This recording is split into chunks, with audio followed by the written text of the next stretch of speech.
Bom, um detalhe importante que eu gosto sempre de trabalhar com o meu aluno. Por acaso, por curiosidade, pergunto para vocês, vocês leram o manual do candidato?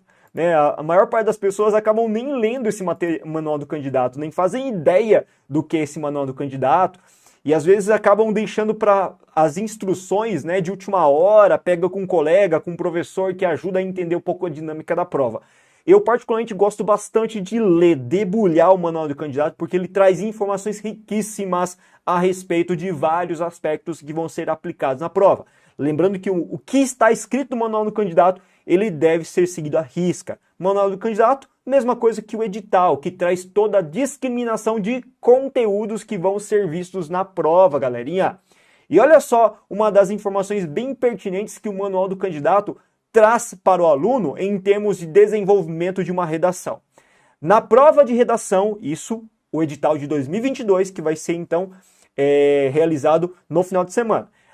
Na prova de redação, espera-se que o candidato produza um texto dissertativo argumentativo em prosa, coerente, coeso, bem articulado e de acordo com a norma padrão da língua portuguesa, a partir da leitura e compreensão dos textos auxiliares que servem como referencial para ampliar os argumentos produzido pelo próprio candidato. Uma das coisas que eu quero salientar muito bem em relação a essa estruturazinha, a esse comentário, a essa orientação do manual do candidato que, como a gente disse, a gente muitas vezes deixa de lado e não lê, não estuda, que é muito importante fazer leitura sim para cada uma dessas provas. Olha que ele coloca, que textos auxiliares que servem como referencial para ampliar os argumentos produzidos. Então veja que ele deixa claro desde desde a introduçãozinha da orientação para a redação, que você, aluno, deve se pautar muito a respeito da orientação e o norteamento que os textos motivadores vão trazer. Professor, por que você está enfatizando muito essa ideia de que o texto motivador é muito importante para o desenvolvimento de uma redação modelo VUNESP? Os textos motivadores, galera, eles não podem ser usados, repito, como sendo elementos da produção textual. Eles não podem ser incorporados, parafraseados, copiados para a sua redação final. Mas eles servem como norteadores. O que quero dizer com isso? Eles servem como elementos que apontam a direção que você deve percorrer na redação. Muitas vezes a gente vai se deparar na redação Unesp, como vocês bem conhecem, se não conhecem vão conhecer um pouco melhor aqui agora. A Unesp normalmente ela trabalha com perguntas nas comandas de redação. E essas perguntas, elas permitem um determinado posicionamento. Vamos só dar um exemplo de 2018, meio do ano, em que a proposta de redação dizia respeito à liberação do porte ou não de armas de fogo ao cidadão comum como medida para reduzir a criminalidade. Ela perguntava se é efetivo ou não. Veja que nesse caso havia duas opções, duas escolhas, duas possibilidades muito claras de o leitor se posicionar.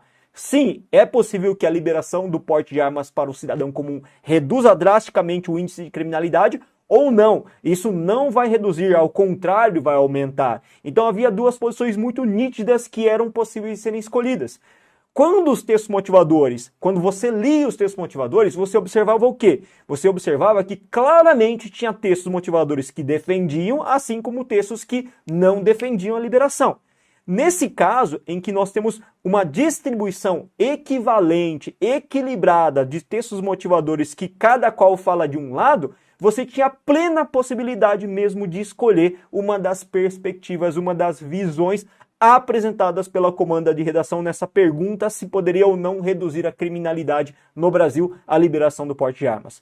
Mas numa outra circunstância, vamos supor, hipoteticamente, que só tenha trazido o texto motivador que fala que não vai reduzir. O que você tem que fazer? Você tem que ler com criteriosidade os textos motivadores e perceber sensivelmente que todos esses textos motivadores estão apontando para a perspectiva de que não vai reduzir. Então aí você vai ter que consolidar a sua visão de mundo a partir do norteamento dado pelos textos motivadores. Ou seja, apesar de nós termos uma redação, uma comanda de redação na Unesp, que normalmente faz uma pergunta no final, essa pergunta ela pode sim ser de opção do aluno escolher um lado ou outro, mas a partir do momento que os textos motivadores em grande escala, em sua grande maioria, elas orientarem por um lado, você vai ter que abraçar esse lado argumentativo proposto pelos textos motivadores, que são norteadores do processo de produção da construção textual. Então, esse trecho do manual do candidato deixa muito claro que você tem a opção de escolha desde que você tenha uma pergunta e que desde que os textos motivadores tenham um equilíbrio, né? 2 textos a favor, 2 textos contra, enfim. Agora, se eu tiver uma profissão de textos que predomina uma visão, aí você tem que defender a visão que está sendo abarcada pelos textos motivadores. Esse elemento vai avaliar sua capacidade de perceber justamente os ideais contidos nesses textos motivadores, a sua capacidade de decodificação textual, de interpretação de texto, beleza? Então, escrever redação não é simplesmente avaliar, né? O corretor não vai avaliar simplesmente a sua escrita, ele vai avaliar também a sua capacidade interpretativa de decodificar os textos motivadores. Cara, olha só que difícil que é isso, não é fácil, tá? Vou lembrar vocês em relação ao tema do ano passado, 2021, né? Em 2021 nós tivemos o tema Tempo é dinheiro? A pergunta. E todos, praticamente, textos motivadores falavam que sim, que tempo é dinheiro, né? E se todos os textos diziam que tempo é dinheiro sim, a sua posição deveria ser favorável a essa ideia de que é dinheiro de fato. Olha que da hora isso então.